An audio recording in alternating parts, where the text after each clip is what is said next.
दोस्तों, सेबी ने एक बड़ी कार्रवाई करी है।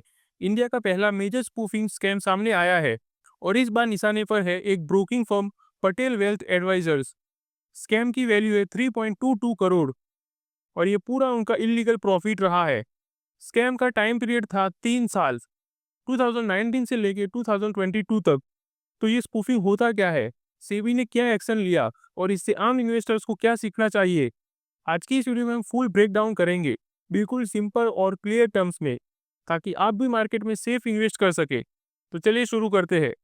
सबसे पहले समझते हैं ऑर्डर स्पूफिंग होता क्या है। ये एक मैनिपुलेटिव और फ्रॉडुलेंट ट्रेडिंग टेक्निक्स है, जहां ट्रेडर या ब्रोकर मार्केट में बड़े बड़े फेक ऑर्डर्स डालते हैं, जैसे बाय या सेल का हाई क्वांटिटी ऑर्डर्स। अब आप पूछोगे कि इसका इंटेंशन क्या होता है, तो इसका इंटेंशन साफ है कि मार्केट को कंफ्यूज करना। वो ऑर्डर एग्जीक्यूट करने का कोई प्लान नहीं होता। जैसे ही इसको देखते हुए दूसरे इन्वेस्टर रिएक्ट करते हैं, जैसे प्राइस बढ़ता है या गिरता है, तो स्पूफर अपना असली ट्रेड कर लेता है ऑपोजिट साइड में और फेक ऑर्डर्स को कैंसिल कर देता है। इससे मार्केट के प्राइस आर्टिफिशियली मूव करते हैं और इनोसेंट इन्वेस्टर्स ट्रैप हो जाते हैं इसमें। अब बात करते हैं सेबी का लेटेस्ट एक्शन क्या रहा इसके ऊपर। सेबी ने पटेल वेल्थ एडवाइजर यानी कि पीडब्ल्यूए और उसके 4 डायरेक्टर्स को बैन कर दिया है सिक्योरिटीज मार्केट में ट्रेडिंग करने से। सेबी के ऑर्डर के मुताबिक ये फर्म ने कैश और डेरिवेटिव्स दोनों सेगमेंट्स में स्पूफिंग किया है। ये स्कैम इन्होंने पूरा करा है अप्रैल 2019 से लेके मार्च 2022 तक।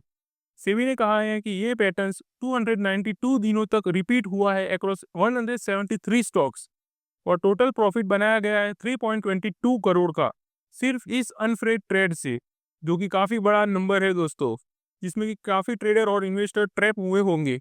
चलिए इसे एक सिंपल एग्जांपल से समझते हैं ताकि और क्लियर हो जाए ये चीज़ें और आगे आप इससे सेफ रह सके। जी बिजनेस की रिसर्च के मुताबिक पटेल वेल्थ एडवाइजर ने कॉफी डे के शेयर्स में 548 बाय ऑर्डर्स डाले थे। इसमें शॉकिंग बात तो ये है दोस्तों कि 543 ऑर्डर्स फेक थे, जिनको प्लेस किया गया था 20 टू 26% मार्केट प्राइस से नीचे। लेकिन एक्चुअल में एग्जीक्यूट सिर्फ 5 ऑर्डर्स ही हुए थे। मतलब मेजोरिटी ऑर्डर्स सिर्फ मार्केट को कंफ्यूज करने के लिए थे। और इसी तरह सेम एसजीएस टैक्स जैसे स्टॉक्स में भी स्पूफिंग किया गया था। तो अब आप सोच रहे होंगे कि क्या ये पहली बार हुआ है। तो बता दूं आपको कि 2023 में भी एक छोटी स्पूफिंग केस सेबी ने पकड़ा था, निमी एंटरप्राइज नाम की एक फर्म के अगेंस्ट।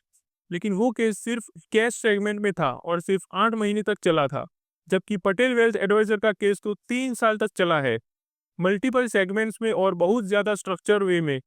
इसीलिए सेबी ने इसे इंडिया का पहला मेजर स्पूफिंग स्कैम डिक्लेयर किया है। अब सवाल ये है, हमें क्या सीखना चाहिए इस केस से। पहली बात तो दोस्तों कि मार्केट में सब कुछ जेन्युइन नहीं होता। कभी कभी प्राइस आर्टिफिशियली मूव किए जाते हैं।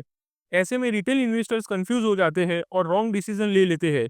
दूसरी बात, सेबी जैसे रेगुलेटर्स अलर्ट है। पहली बात तो दोस्तों कि इस तरह के केस पकड़ने इजी नहीं होते, लेकिन जब भी कोई मैनिपुलेट करता है और पकड़ा जाता है तो उनके अगेंस्ट एक स्ट्रिक्ट एक्शन लिया जाता है।